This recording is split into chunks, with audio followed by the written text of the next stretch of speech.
We've been covering the fall of Bashar al-Assad in Syria, who fled the country and has reportedly sought asylum in Russia. One element that we wanted to look at is how this affects the war in Ukraine, and no better person to do it with than Caolan Robertson. He's a journalist in Kyiv. He's been documenting the war there for the last 6 months, lived over there for 4 months, has been to multiple frontline destinations. Good evening, Caolan. Thanks for joining us.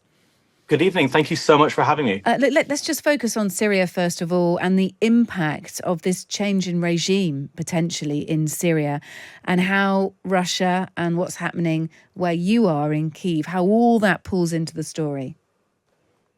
Well, look, this is massively connected to Ukraine. Yesterday morning when I woke up and saw that the Assad regime had finally fallen, I instantly started looking at what that meant for Putin and what that meant for Ukraine, and it is massive. Putin's standing on the world stage has been diminished by what has happened in the last 48 hours in Syria. Some of their biggest naval bases, some of their biggest military bases that allow Russia to operate on the Mediterranean, carry out their operations in North Africa, have now been diminished, if not destroyed.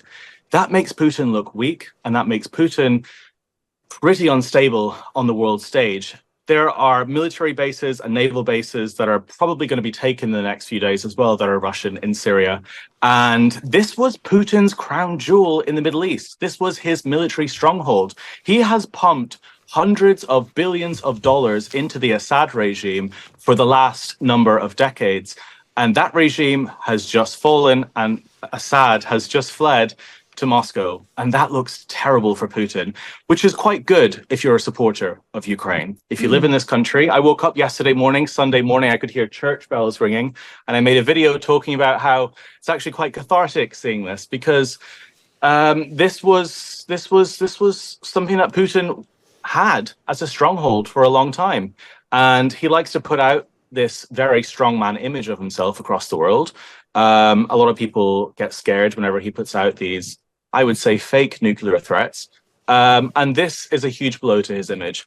So it was nice. It was nice waking up yesterday morning and seeing such a monumental blow. And I'm very good friends with Paul Conroy. He was obviously with Marie Coven when she died in Homs in Syria in 2012. And he said that he was ecstatic about this. He's the first person that I called, because it's not just about diminishing Putin's power. It's also a regime that should have fallen. It was a deeply disturbing regime. We've now seen stories of political prisoners that have been held and crushed and killed and murdered and tortured. And regardless of who's going to replace Assad, Assad should have fallen. So it means a lot. As a reporter here in Ukraine as well, it's a fantastic moment just before Christmas. Now, look, over there, you've been making different films about your experiences. You've been to several frontline areas. I was watching one recently where you were in Kherson, and you were looking at drone warfare, effectively. Let's just get a taste of some of your work. There's a place where science fiction meets Mad Max. 300 times a day, the Russians use drones to kill civilians in a city called Kherson. They can blow a hole in your window and send another drone right inside. And that goes on for several minutes more, and it charts, well, things like you getting your mobile phone potentially tapped by Russia. I mean, tell us about some of your experiences over there covering the war. Well, I visited Kherson for the first time in 2023, just months after its liberation with John Sweeney. We were making a documentary about war crimes there, and the threat in Kherson back then was artillery and missiles. The Russians were pushed south of the river, they blew the bridges, and now they hammer that city from the south of the river. And that's what the threat was. It was artillery incoming and outgoing.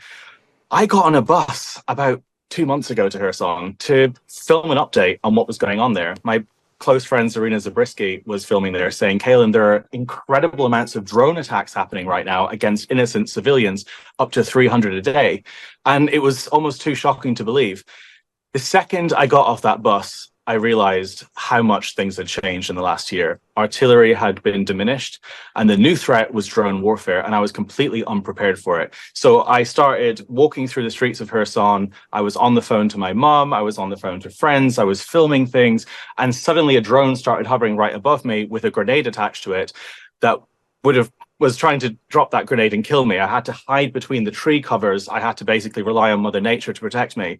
And I wasn't prepared for how fast warfare had changed in that city. From 2023, artillery, right, which is basically redundant now, it's now basically drone warfare. And the drones dominate the skies in Kherson. The drone pilots all across south of the river in that city. Think of it as London. There's a River Thames.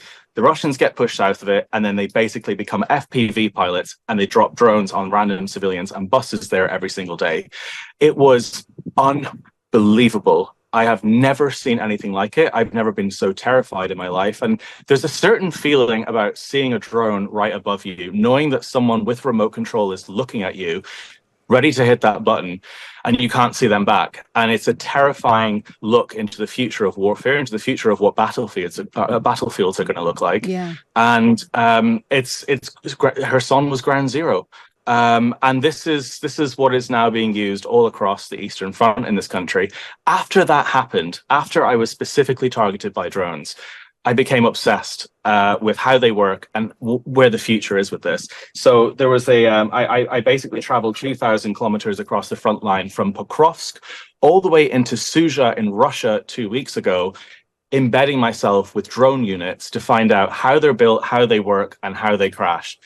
This is actually a Russian drone that crashed into the car in front of us. You can see the wow. So you're going to hold this up to our camera. Sadly, our listeners will have to check this out on YouTube or on our socials. So that is a Russian drone. Just describe what it looks like, because it looks pretty basic to me.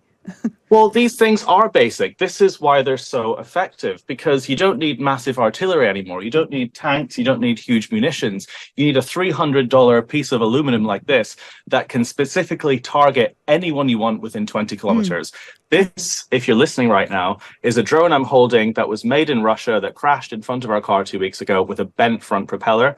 And how it works is you basically have a camera on the front here, and this will fly at about 60 kilometers an hour, and it will crash into you. If you've ever seen any of these videos on Twitter of FPV crashes and soldiers being killed, that's what they look like. The Ukrainians have developed slightly better versions of it. This is a drone that was made in Ukraine about 2 weeks ago, and they have actually 3D printed some middle fingers on the front of it, because when these two wires make contact, before they hit you, this is what happens. This will be used in about 2 weeks as well. So that looks much more sophisticated. It kind of looks like it's not made in someone's workshop, a bit like the Russian one. That one looks neat. It looks much more advanced. Well, the Ukrainians are developing drone technology at breakneck speed in this country. This is why I became obsessed with it as well. I went to secret warehouses all across central and northern Ukraine in the last few weeks and watched how they were developing different frequencies, different types of jamming systems. There are now new types of drones which basically have massive propellers with 3 drones on each one that can drop them from that drone, and you can launch 6 at a time. I mean, this is just unbelievable technology. Gosh, and it's like kind of movie script time. So one like mother drone, basically then all the baby drones, sorry, this is so basic, but all the baby drones kind of launch off that sort of mothership drone. And this is just the beginning. That's just 6 drones launching from one mother drone. In the future, you could maybe launch 1,000 drones as a swarm from a cargo ship. And that is where things are going. When we look at the future of warfare, you look at Chinese drone shows, drone shows. They're not just drone shows for entertainment for the general public. They are shows of military might. And the future of warfare will be that. Because if you can get an artillery shell and you can launch it out of ammunition, and you have to be dependent on where the wind is blowing, and you don't really know where it's going to land. If you can get that shell and you can put 4 propellers on it, and you can put a camera on the front of it, and you can make sure it lands specifically where you want to, then there's no need to have any other type of weapon. And there's no loss of human life in terms of direct warfare on the ground. Obviously, the drone's going to be targeting something, but it takes a lot of pressure off either side having to provide armed personnel on the ground. Look, it's so fascinating to speak to you. You can check out Caolan Robertson. He's on my socials this evening. Check him out. Have a look at some of his films. Have a look at his YouTube channel and website as well. It's been so fascinating to speak to you. Thank you.